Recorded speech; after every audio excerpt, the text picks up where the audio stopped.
Welcome back to Rustic Joyful Food. We are back in Annie's gorgeous kitchen, and this is our very first ever Christmas special. Like, I am so pumped and excited to show you what we're making today. So we're doing this beautiful cheese board. We've got whiskey bourbon cocktails. We've got a prime rib to end all prime ribs, asparagus gratin, a gem salad, sticky toffee pudding with extra toffee sauce.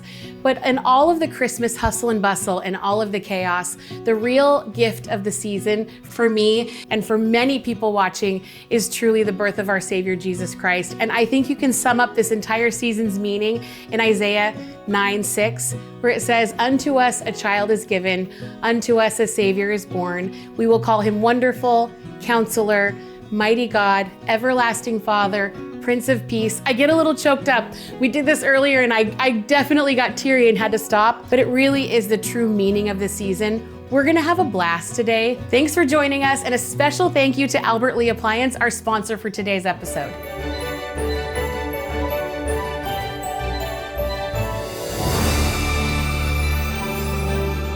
Sticky toffee pudding. The cool part about this thing is you've got this moist, beautiful cake, and underneath it is its own sauce that happens. And it's this magical little thing that we do by pouring the boiling water over the top. So that's what the first thing we're gonna get going is making this cake. You wanna do things that make your life easy. So if you can make this before, the day before, it's December 23rd or whenever you're having a dinner party, you can do this little guy. So what I'm gonna do is I'm gonna take a cup of brown sugar, and I also have these bougie duck eggs. If you don't have a duck egg, you can use a common chicken egg. But my girlfriend Angie has a little farm, and she has, oh, eggs don't go in yet, soft butter does. She has a little farm, and so we use her beautiful duck eggs. And I'm not kidding.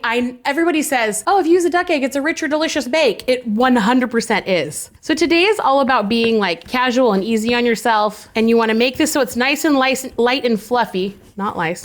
You don't want lice. That's gross.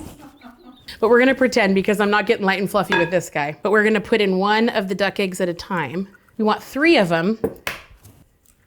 He's so cool. In goes the last one. Okay, we want a little bit of salt. Always salt your baked goods. If a recipe doesn't call for salt in a cake, add some salt. You need it because don't think of it as being salty. Some things you want salty, but think of it as actually bringing all the flavors together and adding like a higher note when something tastes only sweet. So you want salt in there. And this is the cool part. We're gonna step over to the stove and I'm gonna show you, most sticky toffee puddings have dates. I'll show you those pretty dates. These guys are pitted, and a lot of recipes call for boiling them to rehydrate them. Well, I'm gonna rehydrate these guys in apple juice over here at the stove. We need a cocktail, and I need my girls out here. So apple juice and dates are going in this little pan. They're gonna come out, and they're gonna make our little cocktail, our little hot whiskey cider. So we have just apple cider. In goes here. Look at that, I love that. In goes the apple cider. And you don't want this bad boy to boil. And now we're gonna add a little whiskey. It looks like a small amount. Oh, just a small mason jar. We're gonna do 4 shots. There was a woman in the 90s that used to make cocktails, and she would just keep pouring and pouring. So we're gonna have that little moment, that 90s stand and stir show. We'll leave a shot for, no, you know what? It doesn't matter. We're gonna enjoy it. We're gonna do a little vanilla, just a little splash. And this is my homemade vanilla, which is actually kind of fun. And the cranberries will make it like just a little tangy and kind of fun. And they float. And look this is it. So this is your cocktail. And then I'm also gonna smash up these dates over here. So what you wanna do with the dates, well, you don't wanna bring your cocktail to a boil, you do wanna bring your dates to a boil and smash them up. And this is gonna look like a paste in like 30 seconds. Here we are pouring. Okay, so look at how cute this is. You got your little spiked cocktail. It's actually a little bit more bourbon than not, but that's okay. We love that. Everybody just gets one. You can hand out drink tickets at your house. You know, another way, this is actually really important too. If you have little kiddos, like I have kids, we all have children, it's really fun to have this is Kendra's idea, have the whiskey or the bourbon or whatever you're using to spike it on the side. That way your little kids can have a little cinnamon stick and warm apple juice, and then the adults can kind of put whatever they want inside theirs. So you don't always have to put like, you know, a nuclear amount of bourbon in there. And at the same time, because this is what real life is like, you're just making all kinds of things at once. We've got our dates. You want to give them a nice little stir and you see the steam coming out. This does 2 things. It breaks them up so they're gonna be perfect in our batter, but it also helps them to cool off enough so that they don't scramble our eggs when we come back to our cake. We've got our beautiful little date caramel. Look at that, how cool is that? Smash them all up. Next thing we're gonna do, while you guys weren't here, we tasted our cocktails and they are very strong, but we are taking baby sips. Cheers. Maybe it's the breathing. Oh, it's the breathing in that gets you. What if you go, then it gets you in the back of your throat. It's good. It's really good. It is really good. It does remind me of the 1800s, if we were ever back there. Never been. It's very cheery. I like it. It's like the whiskey and the cranberry. And sometimes I fantasize, like, what would it be like if I lived in old London during Christmas time? Okay, so this is really fun. Next up in this guy, we're gonna actually add our warm dates. So Kendra, I want you to stir really quick, and then I'm gonna have you write the list. Okay. But stir this caramel in. Do it kind of quickly so that we don't scramble those lovely duck eggs.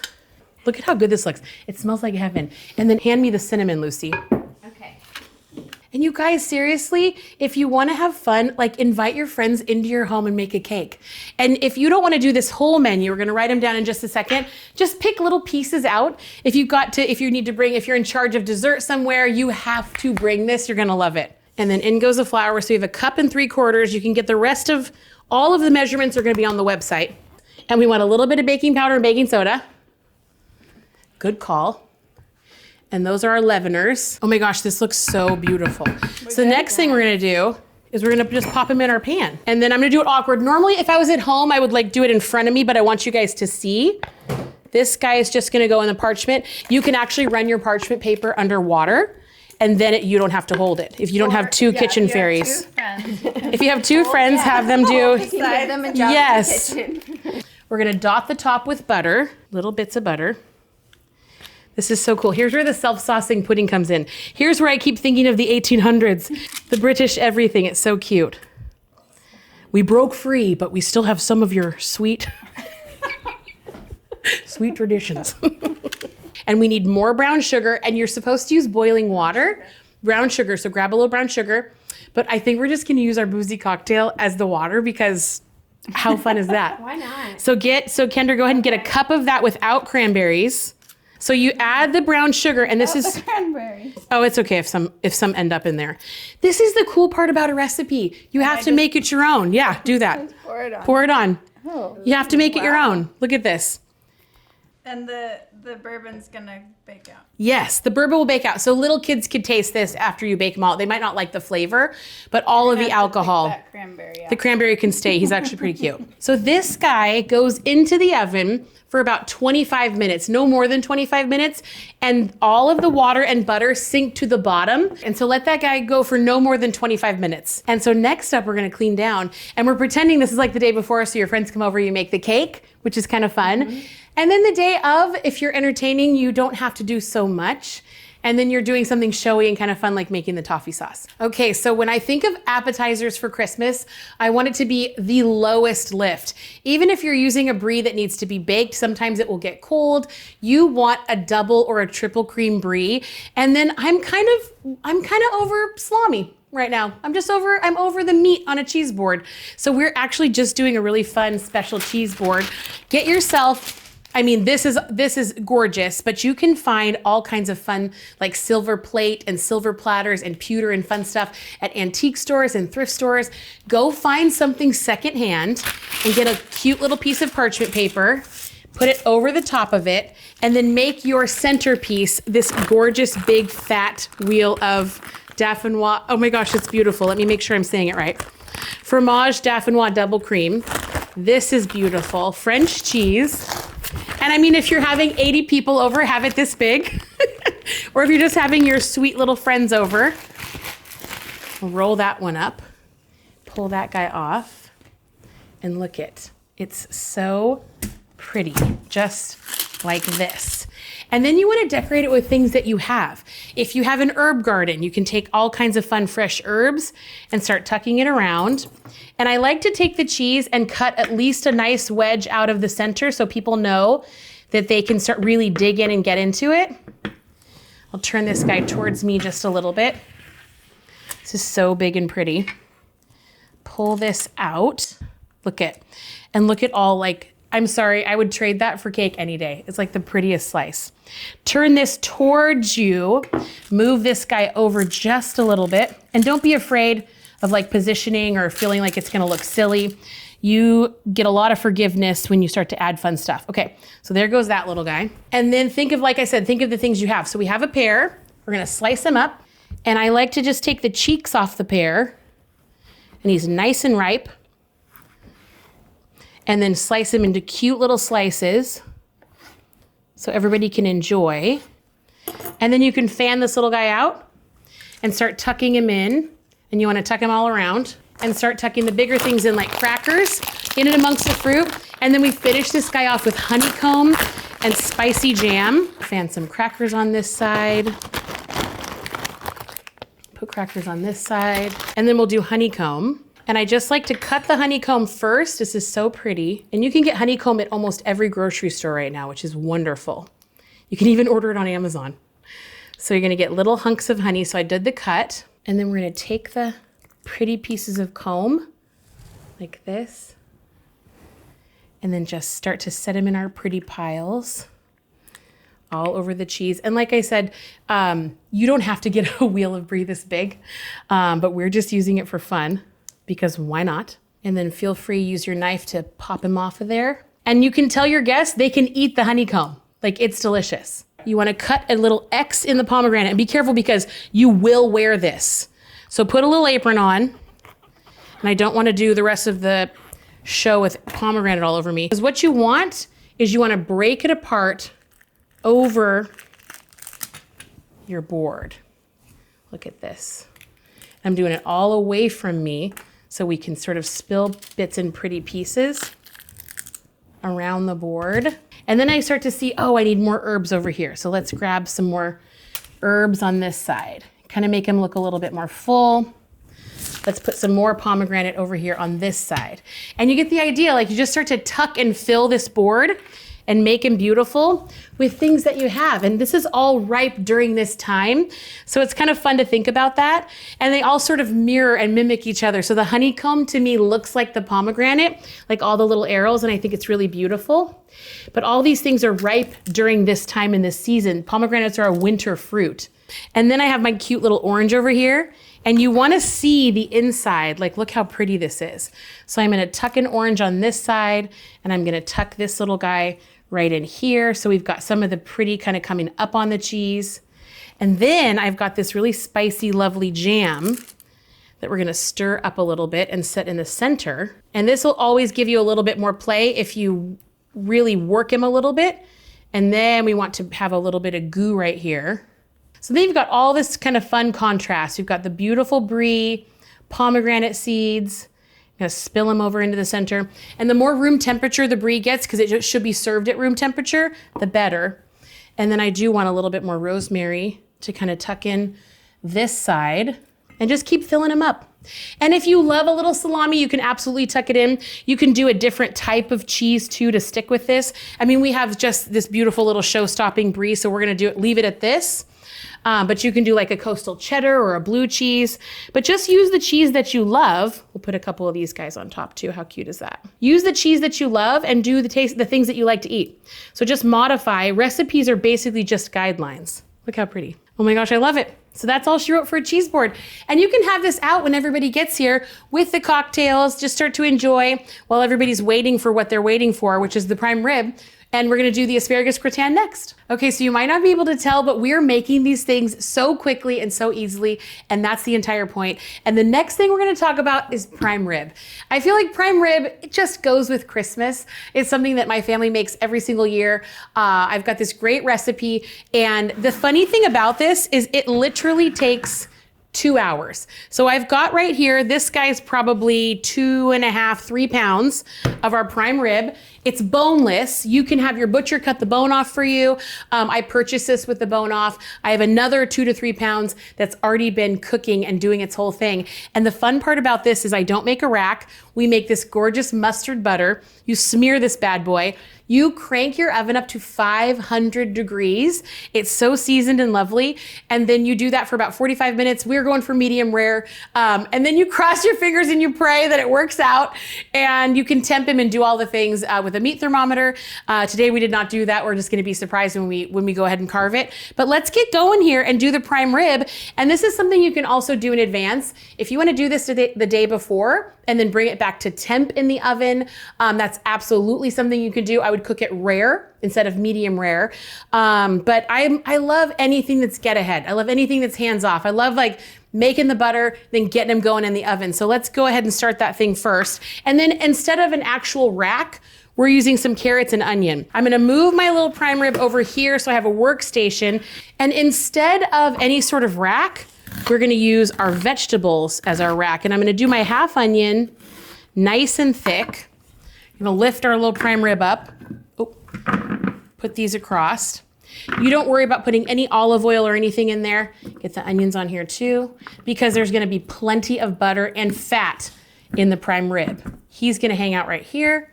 We're gonna do lots of salt on top. And don't worry, I'll wash my little guy so he doesn't go back. We're gonna do lots of pepper. I'm gonna move over to my food processor and we're gonna make this beautiful butter. We're gonna put number 1 butter. You want that to be nice and soft, otherwise he will struggle. So in goes your butter. And then I've got 5 garlic cloves. I've got a little whole grain mustard, a little Dijon mustard into the food processor. And then here goes our herbs. So I like to just take this and then I pull backwards from the stem. And then it gets all the little tender extra stems, and that's perfect to go in here. Pull back, move them in, and then I just snap that tender top part and put them right in the top. Same thing with the rosemary. You're just gonna grab the top part, see this is nice and tender, and then pull back. My husband actually hates rosemary, and I feel bad because I love it so much, but I still put it in everything. And then a little sage, same thing. This sage is a little bit young and tender. You could put the whole thing in there. So this is all she wrote for our herby butter. And then again, we want a little bit more salt and pepper. Get that guy over here. Grab a little handful of salt. In it goes. And then you're gonna whirl this up until you have a beautiful paste. Everybody needs a little zhuzh on the side. Because that happens too, you get stuck over here on the side. Don't worry about that, don't get nervous. You just move him around, smash him around again. There we go. Okay. Depending on how soft your butter is, you're gonna wanna blend this for anywhere from 1 to 3 minutes. So now we're ready to slather him all over our prime rib. So you take your butter and you literally just smoosh him all over this guy. And then you just take your fingers and work this all around the sides. And then we've got our oven preheating. He's gonna go in the oven. And then by the magic of waking up at 6 o'clock in the morning, you're gonna see another sweetie little prime rib that's all finished and ready to carve when he comes out of the oven and we swap. Okay, it's getting so good. We've made the majority of the meal and now we're just working on side dishes. The coolest part about that prime rib is that it's almost set it and forget it. There's no peeking in the oven, so we're just moving on like happy as a little clam to the asparagus gratin. And gratin just means, it's a French word for breadcrumbs, like you're cooking something with like buttery breadcrumbs on top. So the cool part about this is I just decided we needed a green veg. So I have a little game in my head like, will it gratin? And I made these the other day and I'm not joking. They were incredible. And you take your little asparagus, you can get them thicker or thinner, and you just wanna give it a little bit of pressure towards the end, and where it naturally breaks is where you're going to put them into your little pan. And these guys, you can compost them or toss them. You can actually boil them down for soup if you take a little knife and like hard crack the extra part off. This is a little bit fibrous, but still delicious. It was probably a mistake for me to eat that one. A little bit fibrous. When we were in our 20s, I used to think it was so weird when women would be like, oh, I can't eat that. Or, you know, dairy upsets my stomach. Or how spicy is it? What time is it? And we were cracking up because that's now all we do. I'm like, oh gosh, there's dairy. Oh, it's a little late outside.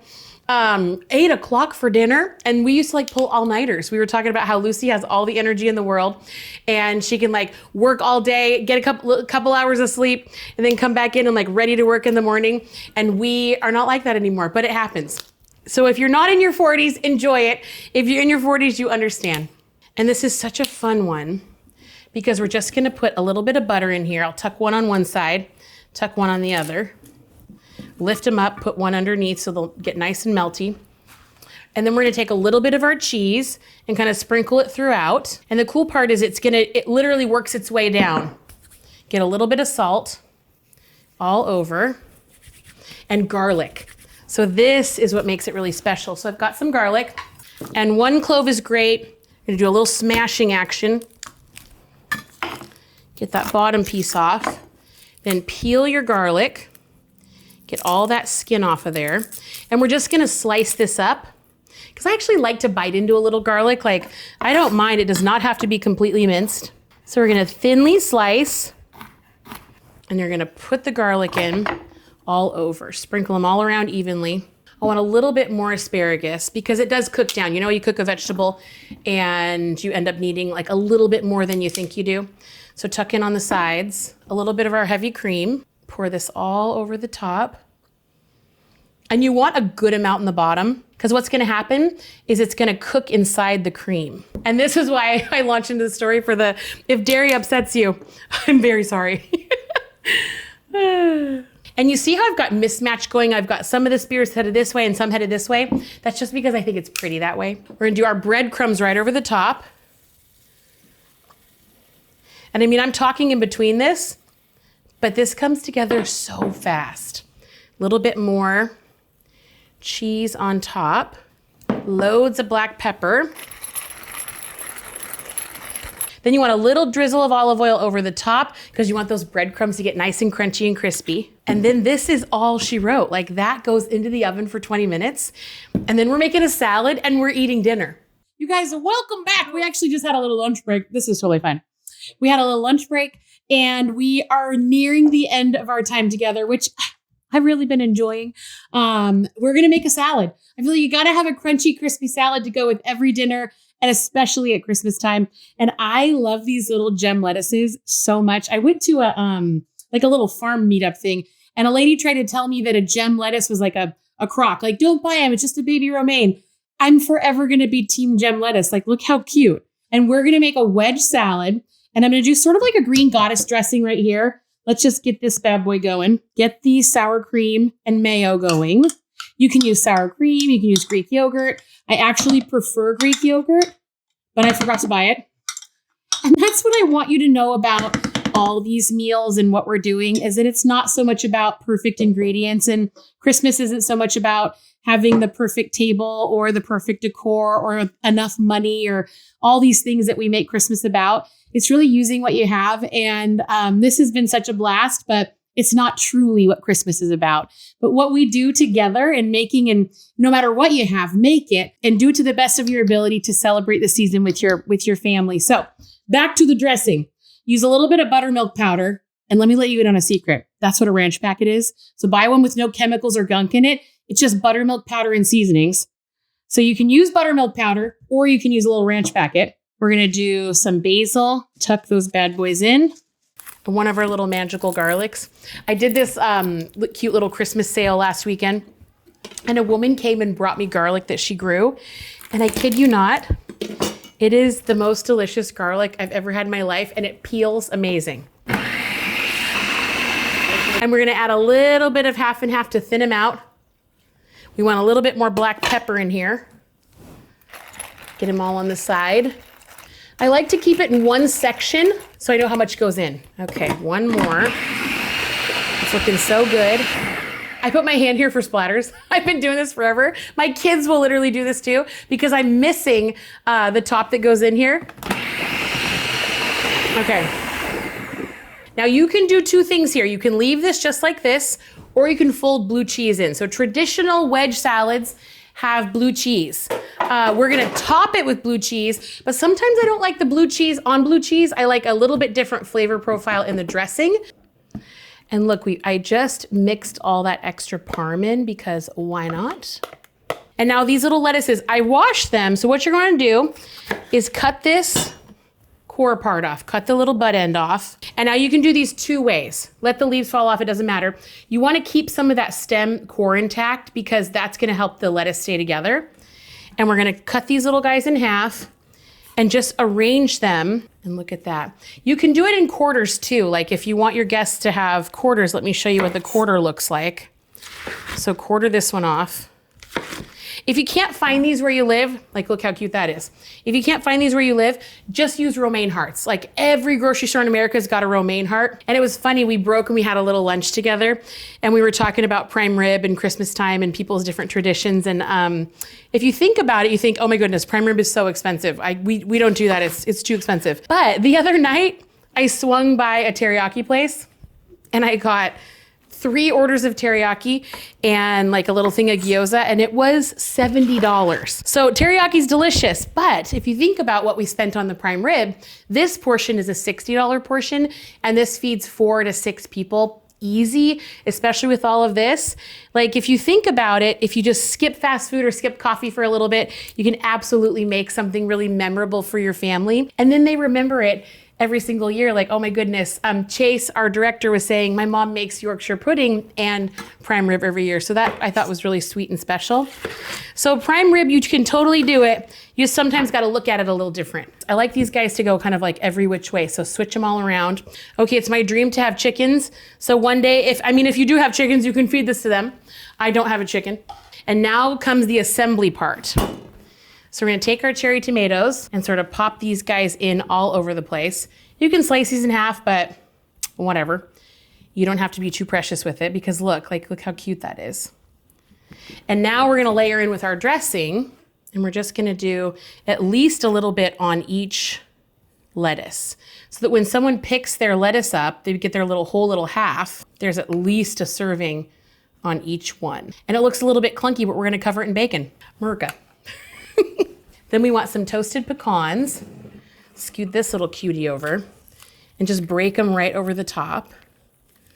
This is a fun salad. And use the things that you like. You know what's really funny about this salad? We used to own a restaurant many, many years ago. When my restaurant closed, I thought I would never cook again. And it's neat, here we are 12 years later, and I'm showing you how to make like our most popular restaurant. We called it the Grand Cobb. So the only thing it's missing, this salad is missing, is some egg. You could do a little bit of egg on here. But you never know the plans that God has for you and the story you're gonna tell when you think that you're never gonna do something again. I used to tell people, oh my goodness, I'll never cook again. Cooking almost destroyed us. The cool part is, sometimes you just do it a little different. And so here we are, 13 years later, on a show sharing with all kinds of people how to make this very salad. And that's just pretty special. That just dawned on me. We're gonna do some bacon on top. So no matter what you go through, even if you lose a restaurant or a house, God's got some really cool stuff in store for you. And I don't know about you, but Christmas time is this new, it feels like new, fresh, magical, fun stuff. So the only thing we have left to do is dress our sticky toffee pudding and put it all together and slice the prime rib. We're gonna do a little horseradish sauce too. I'm gonna show you that. We're back. I mean, you never left. This is the cool part. So I was at the grocery store and I was looking for horseradish. We all buy it in a little jar. Every single jar in the grocery section, like dry goods, and in the refrigerator section had so many chemicals in it that I was like, this is just, this little guy's hard to preserve. But I just thought, why not get fresh horseradish? Now it's not uncommon, but it might be hard to find. So I want to show you what to do. So all we do is you got this really woody outside. Think of it like ginger. So very carefully get that excess crazy part off. Cut away from yourself always. Get all this crazy stuff off. And then we've got all of this entire flesh exposed. It smells so good. Get yourself a little microplane. And we are gonna grate about a tablespoon into our bowl. Isn't that cool? And I'll just show you over here too, because it's a little bit, the board is a little bit darker than the actual horseradish. Look at that.